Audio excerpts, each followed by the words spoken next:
오늘 시간에는 고린도후서 강의 7번째 시간인데요. 바울은 어떻게 되어서 위로하시는 하나님을 체험하게 되었는가라는 제목으로 함께 말씀의 은혜를 나누기를 원합니다. 고린도후서의 주제는 사도권의 변호죠. 사도권에 관한 해명과 변호가 바로 이 고린도후서의 주제입니다. 그런데 소주제가 있죠. 세 가지. 사도권이 뭔가, 어떤 사람이 사도인가라는 문제에 있어서 세 가지가 나오고 있습니다. 첫째는 위로라는 단어가 등장. 두 번째 화목이라는, 세 번째는 약함이라는 이 세 가지 주제가 등장합니다. 이것을 어떻게 받고 그리고 누리느냐가 아주 중요한 사도권과 관련된 용어들입니다. 그중에 첫 번째, 바울은 위로하시는 하나님의 위로를 받아요.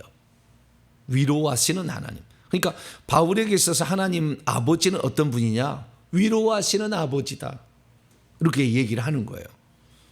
그래서 그 위로가 뭔지 개념을 좀 정리를 해보고, 그리고 바울에게는 왜 위로가 필요했는가? 그 위로를 하나님으로부터 받기까지 바울은 어떠한 상황을 지나야 했던가? 그리고 그 위로를 통하여 얻은 축복은 대체 무엇인가? 이 문제에 관하여 함께 살펴보는 시간을 갖도록 하겠습니다. 바울이 그 위로를 받았던 이유는 뭐냐?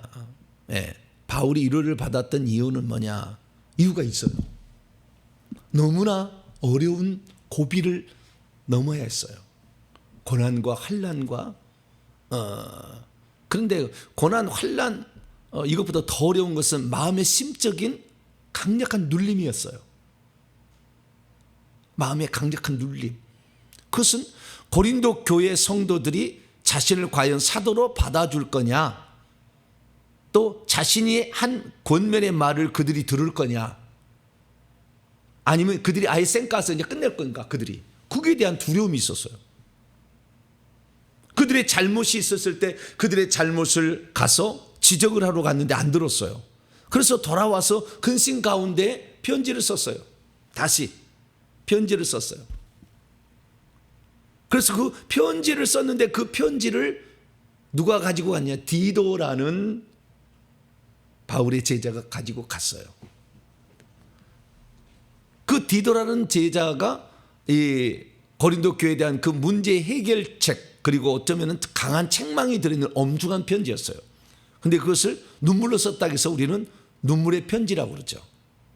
그게 고린도후서에 나와요. 그 편지를 디도에게 보냈는데 디도를 만나기로 했어요. 들어와 있어. 에베소 지금 있다가 위쪽에 들어와 있어 만나기로 했는데 안 와요. 온다고 하는 시기가. 그래서 에게를 건너가지고 마게도냐의 빌립보에 정도 있을 때에 그때 이 디도를 만납니다. 근데 그 디도를 만나기까지 그가 엄청난 심중의 부담이 있었어요. 그러니까 완전히 고린도 교회가 나하고 의절을 하느냐, 아니면 고린도 교회의 성도들이 나의 말을 받아들여서 회개를 할 것인가, 이 두 가지 가운데 심히 불안하고 근심했고 두려웠고 떨었다는 거예요. 자, 고린도후서 7장에 나와요. 그 말이. 고린도후서 7장 5절 말씀을 볼까요? 시작. 우리가 마게도냐에 이르렀을 때에도 우리의 육체가 편하지 못하였고, 마음이 편하지 못했다는 거예요. 얼마나 마음에 심적 부담이 있으면 육체까지 망가졌겠어요. 아마 녹초가 돼서, 하여간 막 피폐해져서 그냥 몸살이 나서 아마 무너졌을 거라고 봅니다. 거의 그냥 막 비빌비빌 하는 상태가. 육체가 편하지 못하였고 사방으로 환난을 당하여 밖으로는 다툼이요 안으로는 두려움이라. 지금 고린도 교회하고 봤을 때 이 다투는 거죠. 다투는 거. 저쪽은 지금 가짜 거짓 사도들에게 넘어가 가지고 바울의 사도권을 인정하지 않고 바울의 책망을 받지 않으려 했다 그 말이죠. 안으로는, 자기 속으로는 두려움에 가득 쌓인 거예요. 내가 과연 더 이상의 이제 고린도 교회하고 끝날 것인가? 아니면 고린도 교회하고 정말 이번에 가까울 것인가? 이 편지 하나가 아주 중요한 거예요. 이 편지가 고린도 후서 2장에 나와요. 자, 고린도 후서 2장. 뭔 편지를 보냈느냐? 4절 말씀 봅니다. 4절. 내가 마음에 큰 눌림과 걱정이 있어 많은 눈물로 너희에게 썼다. 이게 눈물의 편지라는 지금 전해지지 않는, 이게 고린도 전서 후에 이 눈물의 편지가 보내진 거죠. 근데 이게 눈물의 편지, 준엄한 편지입니다. 디도편으로 뵀는데 이 편지를 마음에 큰 눌림과 걱정이 있었다. 아까 육체도 편치 못했다. 그러니까 아마 쓰러졌을 것 같아요. 마게도니아에 갔을 때는. 그러면 왜 그 심령이 편치 못했느냐? 12절에 나와 있어요. 2장 12절. 내가 그리스도의 복음을 위하여 드로아에 이름에, 디도를 이미 보냈어요. 편지를 보내고 드로아에 올라갔는데 거기서 만나기로 했죠. 주 안에서 문이 내길, 복음의 문이 열려서 드로아에서 전도를 많이 할 수 있는 상황이 생겼으나 내가 내 형제 디도를 만나지 못함으로 내 심령이 편치 못하여. 아까는 뭐예요? 마음에 큰 눌림과 걱정이 있다겠죠. 2장 4절에. 2장 12절에는 심령, 영 안에서 편하지 못했대. 영 안에서. 그들을 작병하고 마게도냐로 갔다. 마게도냐로 갔는데 7장에 넘어갑니다. 7장 5절에 마게도냐 이랬을 때 우리의 육체가 편치 못하고 계속 눌림이 있었어요. 내 마음이 낙심되며 내가 막 눌릴 때가 있잖아요. 마음의 심적 부담으로 어쩌면 밥도 안 넘어가고 몸이 막 만신창이가 되는 그런 상황이 된 거죠. 그것은 과연 내가 보낸 편지를 이전에 한번 방문했는데도 쌩깠는데 내가 편지를 보는데 과연 이들이 회개하고 나올 것인가, 아니면 거부하고 나하고 단절할 것인가. 네, 이 문제로 말미암아 저도 가끔 그럴 때가 있어요. 분명히 성도의 바른 길을 이 길이라고 얘기를 하는데 그 얘기를 듣고 성도가 과연 잘못된 길을 가고 있는 것을 얘기를 들었을 때 과연 그 길을 회개하고 무릎 꿇고 와서 제가 목사님 잘못했습니다. 그리고 정말 진리의 길을 갈 것인가, 아니면 떠나갈 것인가. 그때 참 마음이 힘들어요.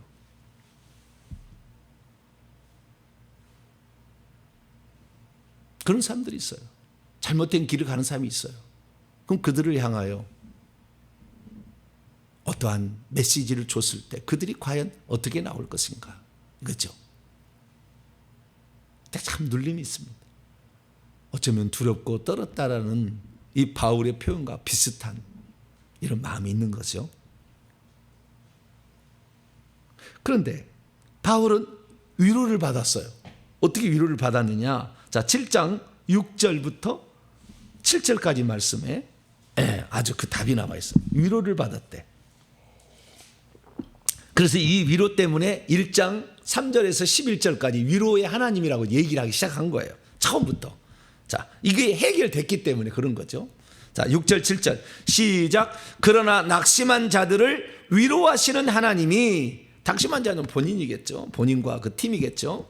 위로하시는 하나님이 디도가 오므로 우리를 위로하셨으니 그가 온 것뿐 아니요 오직 그가 너희에게 받은 그 위로로 위로하고 너희의 사모함과 애통함과 나를 위하여 열심히 있는 것을 우리에게 보고함으로 나를 더욱 기쁘게 하였다.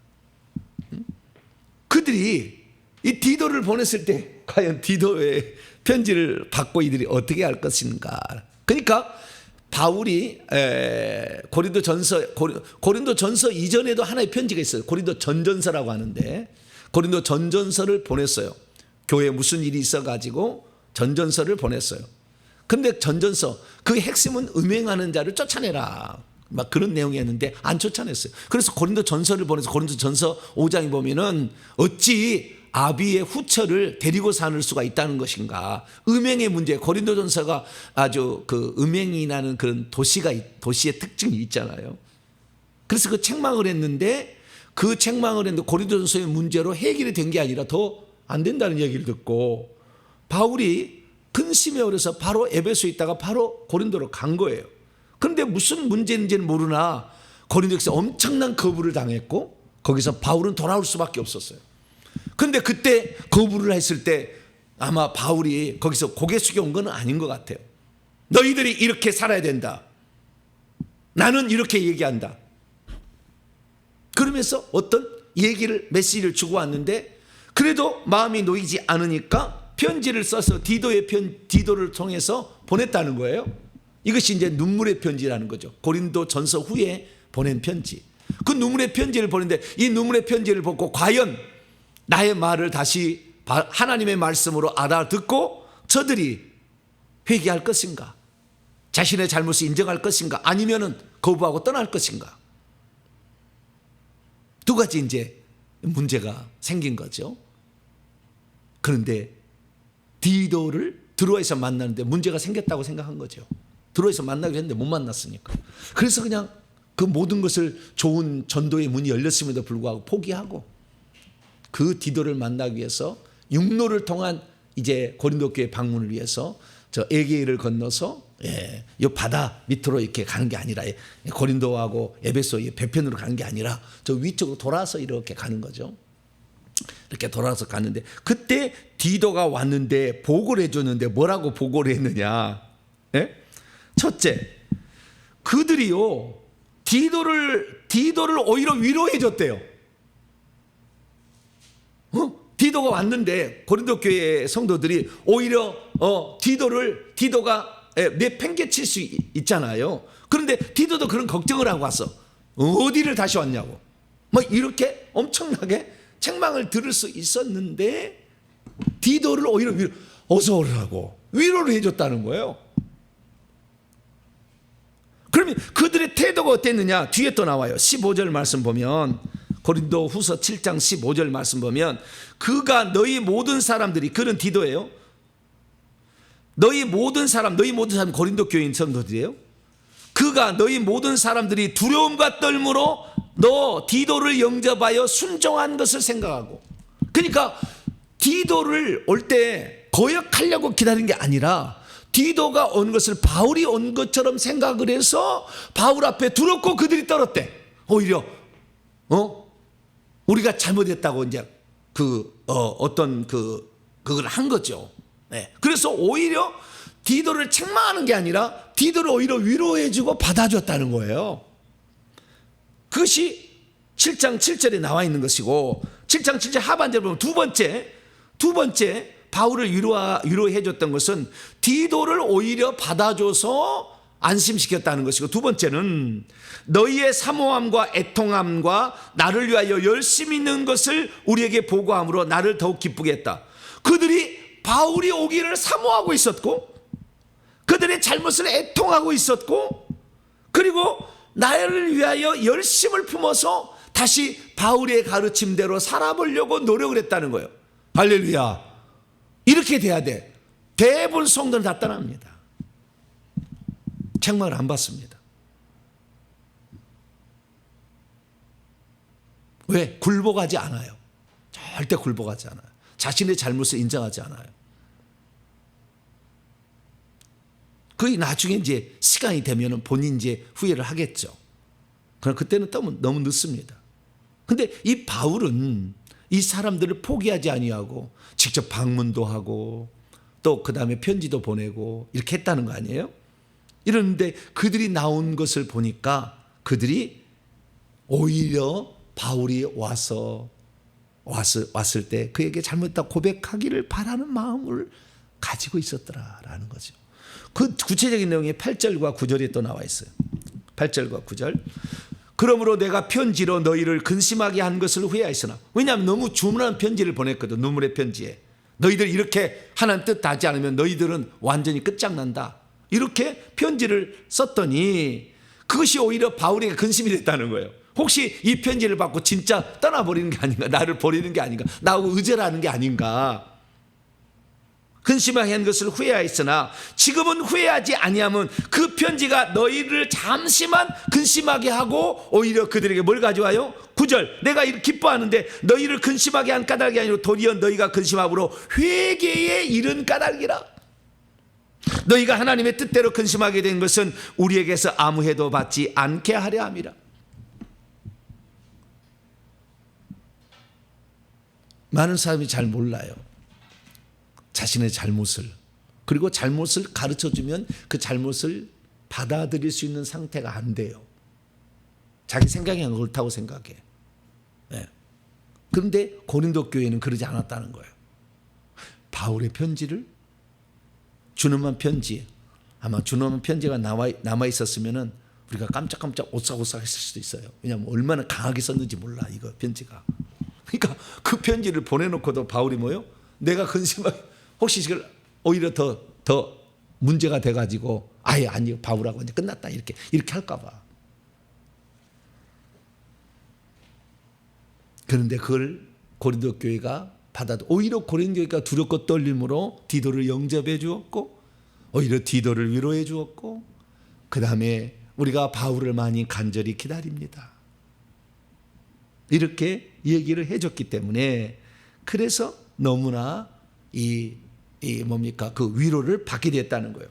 그래서 그 위로를 받게 하시는 그 하나님께 감사해서 1장 3절부터 11절까지 위로하시는 하나님을 써는 거예요.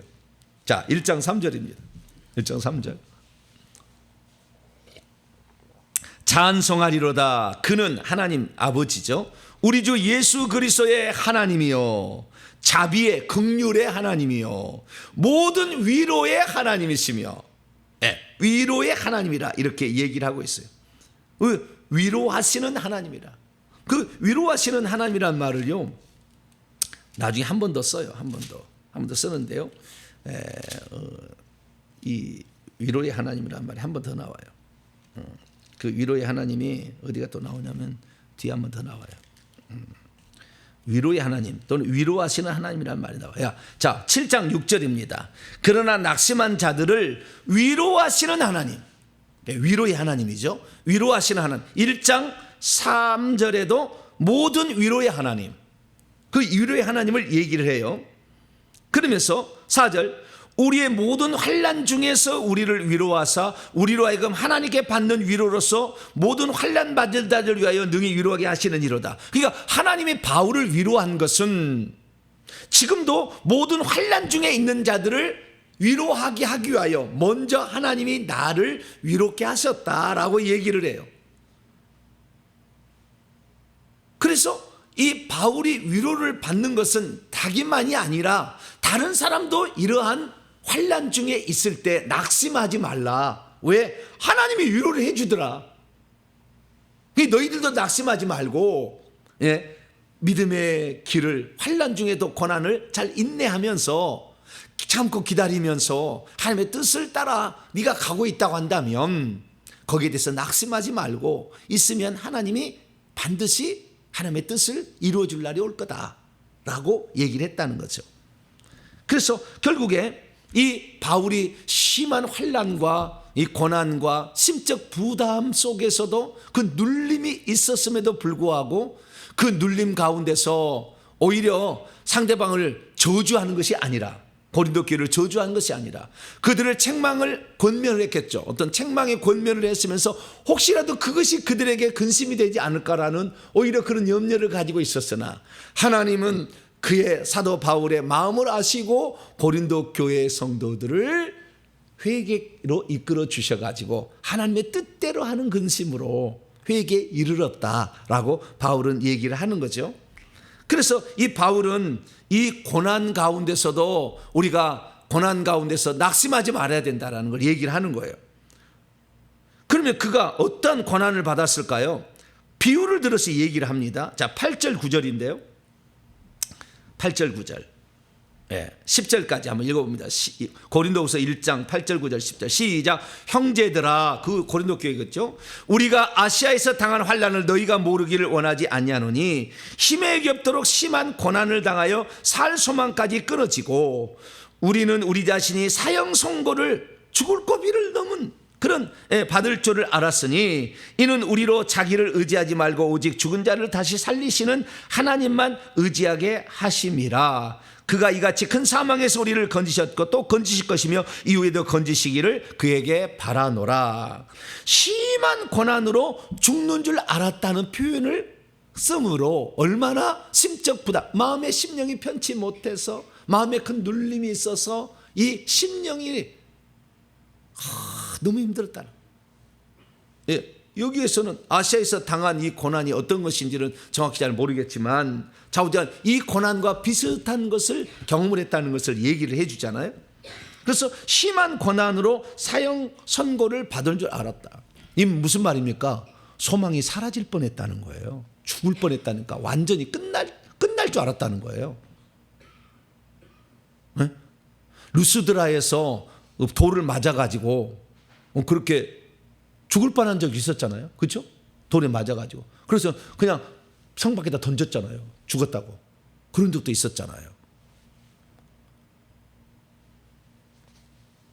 안질이 안 좋아가지고 갈라디아 갔을 때는 완전히 눈이 안 보여가지고 너희 눈이라도 빼어주었으리라는 말씀을 통해서 보면은 엄청나게 1차 전도 여행 때는 의사 누가가 동행하지 않았어요. 그래서 이 안질 때문에 너무 고통스러워서 아무것도 안 보여서 어떻게 할 수가 없는 그런 상황이었는지 모르겠어요. 아시아에서 당한 환난을.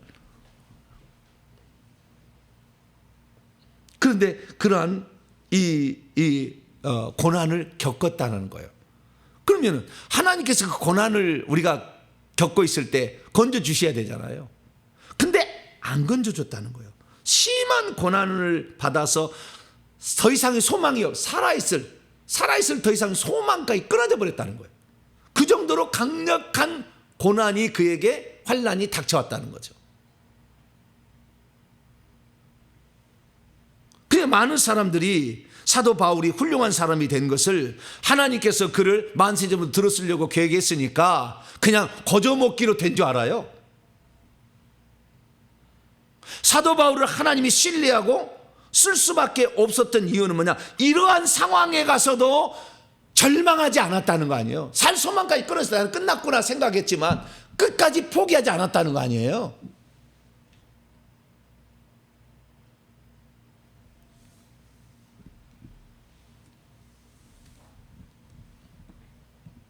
하나님의 사람이라고 그래가지고 하나님이 나이를 높게 보내서 이 땅에 사명에서 주어버렸다. 갈 길이 편안한 길이 아닌 거죠. 그리고 하나님께서 그를 들어 쓰시기까지 그냥 그가 그냥 적당히 이렇게 해서 그 사람을 쓰는 게 아니라니까. 어떠한 살 소망까지 끊어질 지경까지 보내본다니까 하나님이. 테스트. 그래서 거기에 상황에서 어떻게 대처하는 것을 주님이 보고 있다니까요. 그걸 이겨냈을 때 하나님은 한 단계 업그레이드 시켜주시고 한 단계 엎드리게 시켜주는 거예요. 많은 성도들이 착각하는 거예요.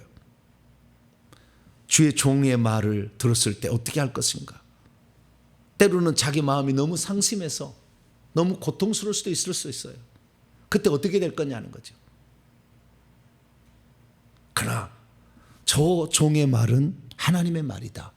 그것이 인정이 안 되면 떠나는 거예요. 저 종의 말이 하나님 말이다라고 인정이 되면 남고 그 종의 말이 나는 당신을 존경할 수 없다. 떠나는 거죠. 영적 부모로 인정하지 않는다는 거예요. 그래서 떠나는 사람 붙잡을 필요 없어요, 사실은.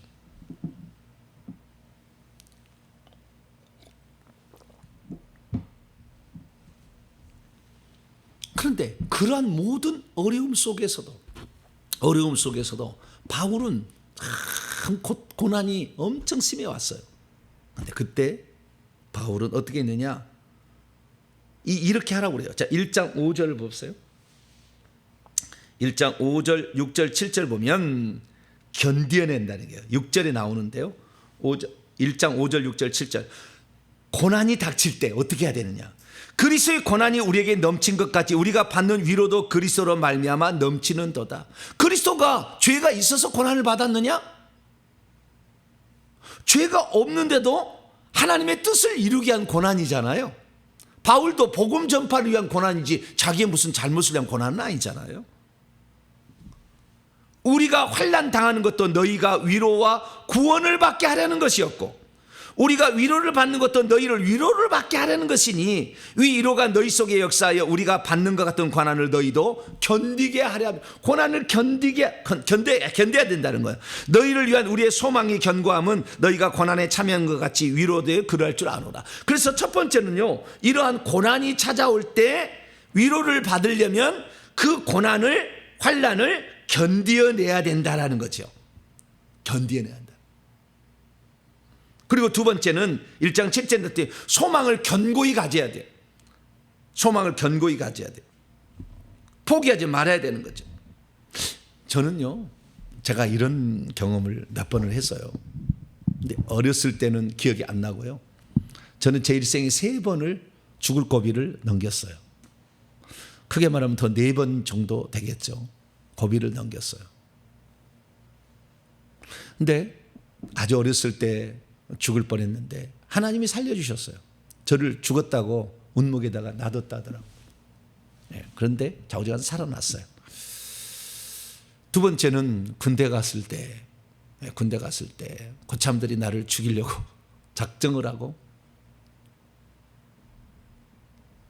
참나무로 저를 두둑에 팼는데 무전향 창고에서 꼬리뼈를 맞아서 기절을 했어요. 저는 그 기절이 뭔지를 그때 처음 알았어요. 야,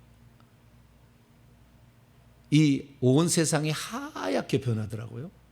탁 맞는 순간에 딱 눈을 감았는데 온 세상이 하얗더니 노란색 별이 뿅뿅뿅뿅뿅 올라가요. 그 만화를 보면 그런 게 있잖아요. 땅 때리면 별이 뺑뺑 올라가는 게 똑같더라. 나는 그것을 그냥 그 무의식결로 봤는데 실제로 그렇더라고요. 뿅뿅뿅뿅 올라가요. 별이 뿅뿅. 그러면서 의식이 희미해져요. 의식이 희미해져서 이러다가 이렇게 해서 죽는구나. 그리고 기억이 없어요. 나중에 내가 다시 살아났을 때는 고참들이 나를 기절했다고, 나를 살린다고, 나를 깨운다고 한겨울에 얼음물에다가 나를 집어 던졌어요. 4사람이 들고 가가지고 내가 기절하니까.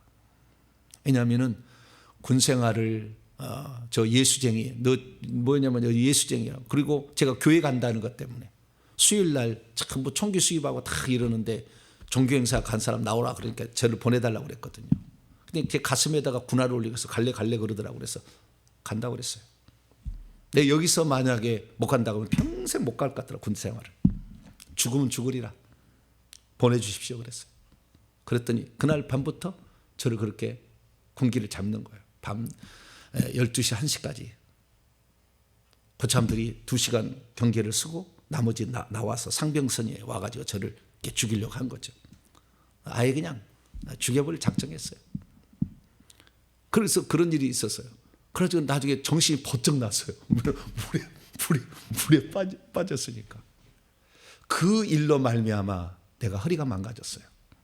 그래서 제가 결혼해서 25살 때 그 일이 일어났는데 점점 그 일로 망가져 30살이 되었을 때 저희 집사람은 결혼을 했는데 결혼하고 1년 정도 지났어요. 떨어져 살았었는데 그때 아이가 임신이 이제 1년 뒤에 임신이 돼가지고 그 1년이 더 지났군요. 임신이 돼서 1년이 더 지나서 우리 가람이가 이제 애를 이제 가람이가 태어날 그럴 때죠. 임실에서 배가 불러서 친정에 보내고 나 혼자 이제 다시 눕기 시작한 거예요. 왜냐하면 걸을 수가 없으니까. 퇴행성 디스크로 디스크의 3번, 4번, 5번에 그 물렁뼈가 사라져 버렸어요. 건국돼 가지고 MRI를 찍었더니 없어. 그래서 평생 당신은 불구자로 살아야 된다. 수술 방법으로 혹시 고칠 수는 있을 것이다. 근데 내 주변의 사람이 절대 수술하지 말라 하더라고. 그래, 예, 알겠습니다. 수술하면 또 재발한다. 예, 알겠습니다. 당시에 한양대, 그 다음에 건국대, 그 다음에 서울대, 또 어디 또 순천향대 막 유명한 데가 있었어요. 근데 안 갔어요. 그때 전임 전사로 갔는데 새벽에 얼마나 차량 운행을 시켰는데 15인승 탑픽을 새벽 4시 되면 일어나서 차량 운행을 시키더라고요. 그 덜컹덜컹한 닿댄, 그러니까 자동 클러치가 아닌 수동 클러치. 얼마나 힘이 들어가는데 허리가 아픈데 그걸 한 거예요. 한 6개월 하니까 이제 완전히 망가졌어요. 그래서 더 이상의 계단 하나를 오를 수 없는 상황에 누워 있었어요. 그때 살소망까지 끊어지더라고요. 살소망까지. 근데 저는 그 누워 있으면서 단 한 번도 내가 하나님께 원망하지 않았어요. 나 이건 확실해요. 단 한 번도 원망하지 않았어요. 두 번째, 하나님은 나를 여기서 끝내기 위하여 나를 지금까지 인도한 건 아닐 것이다. 여기까지 나를 하나님이 인도한 것은 나를 쓰시려고 하신 것이지 나를 여기서 폐인돼서 끝내려고 여기가 온 건 아니다. 반드시 하나님은 나를 고쳐줄 것이다. 이렇게 그 생각을 가졌어요. 결국에 그래가지고 그 생각이 있고 그 생각이 있는 다음에 6개월 뒤에 딱 고쳐지기 시작합니다. 그래서 지금까지 30년을 아무런 이상 없이 허리에 지장 없이 살고 있어요. 지금도. 그러나 마찬가지로 지금도 3번, 4번, 5번에 물렁뼈가 없어요. 이게 불구자예요, 사실은. 불구자인데 30년을 이상 없이 살았다니까요. 그래서 제 인생의 그 살 소망까지 끊어진 모든 것이 뭔지를 알게 됐고, 그 다음에 또 한 번 2022년 6월 20일 날 내가 회개를 해서 2년 됐는데 사단 마귀가 저를 죽이려고 쳤어요. 가슴에 엄청난 공격을 강하게 해버렸어요. 그래서 공황 상태 왔어요. 공황 상태.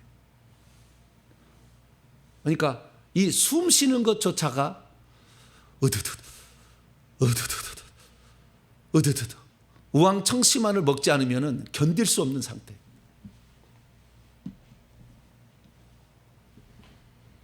설교를 못하는 거예요. 설교를. 서 있지를 못하는 거예요. 얼마나 그 어떤 그 공격이 심했는지. 와. 그러면 그럴 때 어떻게 해야 되느냐? 어떻게 해야 되느냐 이거죠. 네?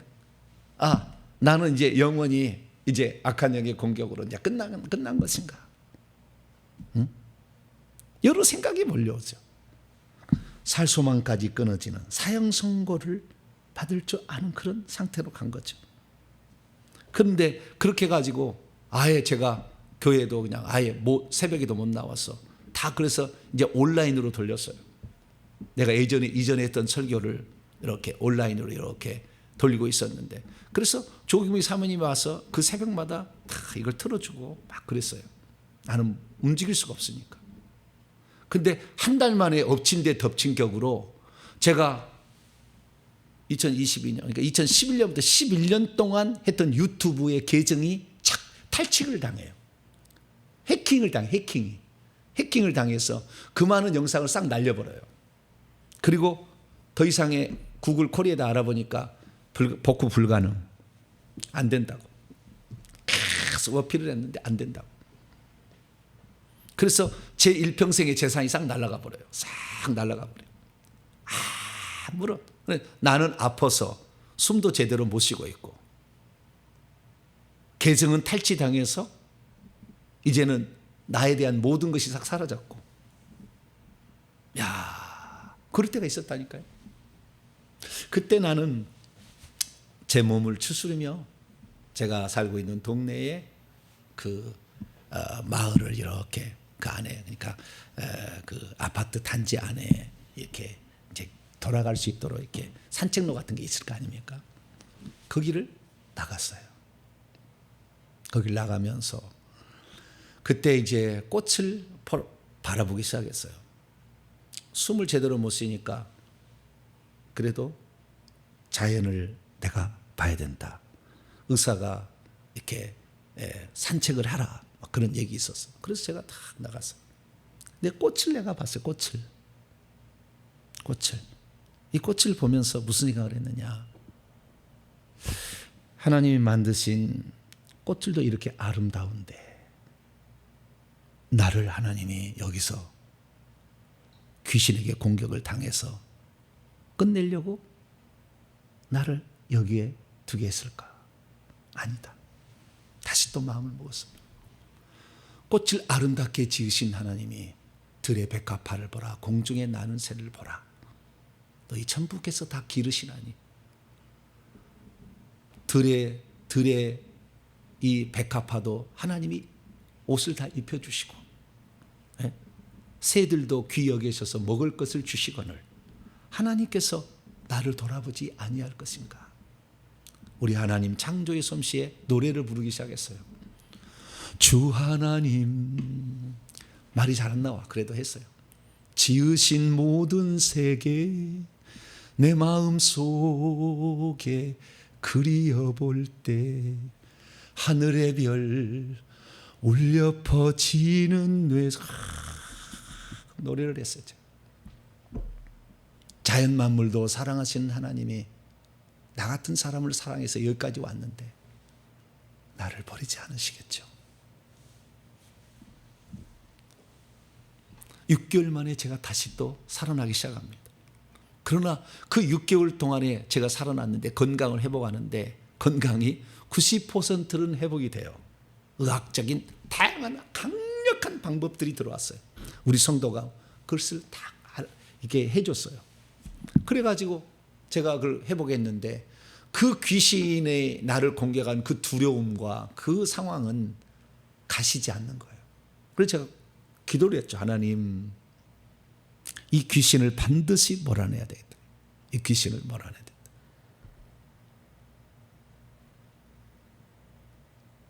그래서 제가 찾고 찾아서 그게 그 다음에 2023년 2월 달에 지금 나의 스승을 만난 거예요.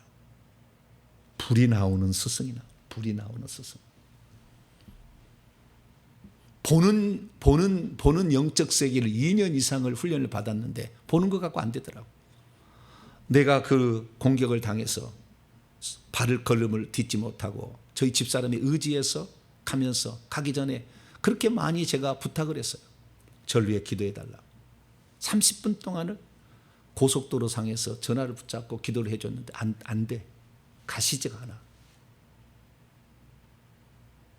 그 귀신이. 그래서 제가 이것은 다른 방법이 필요하는구나. 보는 것으로 귀신이 나가는 건 아니는구나. 이걸 직접 쫓아낼 수 있는 강력한 힘이 있어야 되는구나. 그래서 제가 이 2023년 2월 달부터 시작하는 거예요. 다시. 일주일에 3번씩 밤을 세워서 사역을 받으며 그 많은 그 고문을 견디는 거예요. 상상할 수 없는, 어쩌면 뼈가 끊어질 것 같은 고문이 막 찾아와요. 악한 영을 내보내기 위해서 그런 고문이 찾아와요. 그런 고문을 지금 생각하면 어떻게 견뎠는지 모르겠어요. 1년을 그 고문을 당한 거예요. 고문으로. 그래도 이게 살 길이다. 귀신을 내보낼 수 있는 방법은 고문에서 결국에 나가는구나. 이걸 안 거예요. 오늘날에 제가 생각해 보면은 제가 이러한 어떤 불사역자가 된 게 이게 생각해 보면은요, 다른 사람들은요, 이 어떤 은사를 받기 위해서 수십 년을 한대요. 그렇게 기도를 한대. 막 기도를 해서 은사를 받는데.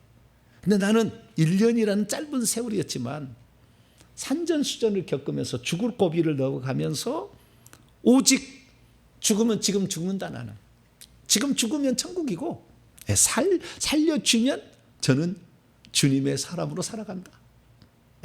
그런 생각으로 했기 때문에요. 다른 사람은 20년 걸려서 얻을 수 있는 분량을 1년, 2년 안에 하나님이 주시는 거예요. 1년, 2년 안에. 말할 수 없는 이건 설명이 안 되는 거예요. 그래서 이 바울의 이것을 나는 생각해 봐요. 바울이 복음을 전하다가, 다른 게 아니죠. 복음 전하다가, 믿음 지키려다가 그 고통의 세월을 겪으면서도 살소만까지 끊어져도 그는 어떻게 했느냐. 9절 말씀 보니까 우리는 우리 자신이 사형 선고를 받은 줄 알았으니 이는 우리로 자기를 의지하지 말고 오직 죽은 자를 다시 살리시는 하나님만 의지합니다. 그러니까 내 능력으로 내가 사는 게 아니라, 저는 그래요. 나는 지금 내 능력이 있어서 내가 능력 행한다고 생각하지 않아요. 다 이건 하나님이 한다고 생각해. 하나님이 아니고는 불가능해. 하나님만 의지하는 것입니다. 하나님이 이걸 하셨다고 생각해. 그리고 하나님이 걷어가면 다시 걷어간다고 생각해. 나는 그것이 내 것이라 생각하지 않아요. 내 것이니까. 어떤 사람은 그래요. 어떤 은사를 주면은 자기 액세서리처럼 나는 이런 사람이야. 자기 자랑하려고 그거. 어떤 사람은 그걸로 돈 벌려고 그래. 그거 가지고 돈 벌려고 그래.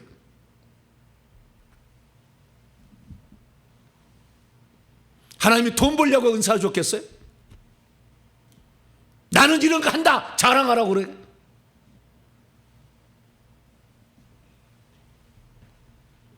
그 사람들은 착각하는 거예요.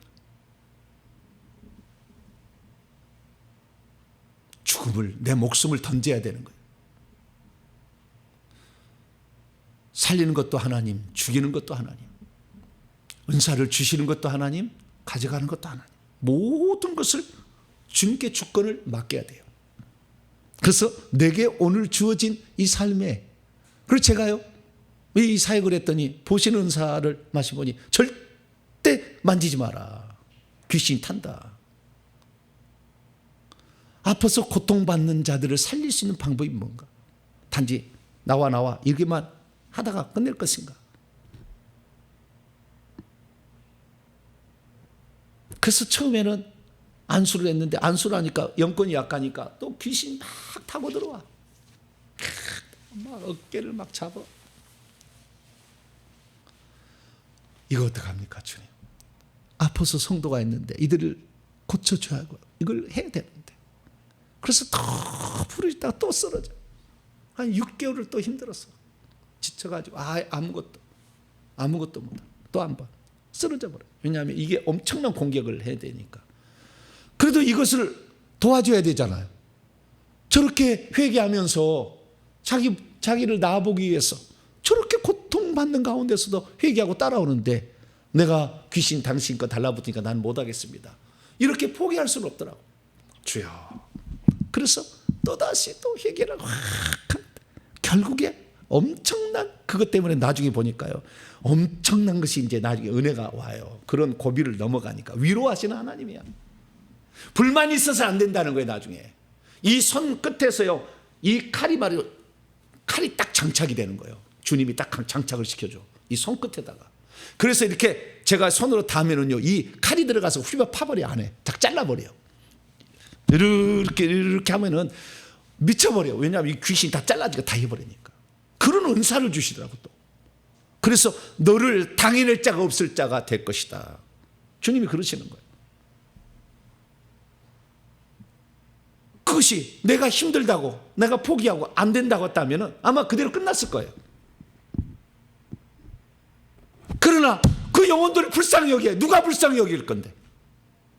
얼마나 많은 사람이 지금 우울증과 귀신에게, 조현증에 시달리며 고통받고 있는데, 얼마나 많은 사람이 조상부터 내려오는 그 억압폭력 살인 악한 일을 해가지고 그 고통으로 질병을 받고 있는데, 그걸 누가 도와줄 건데? 나는 능력이 없어 못한다고 끝내버릴 것인가? 지금도 저는 완성되질 않았어요. 앞으로 더 가야 돼요. 그래도 저는 갑니다. 왜?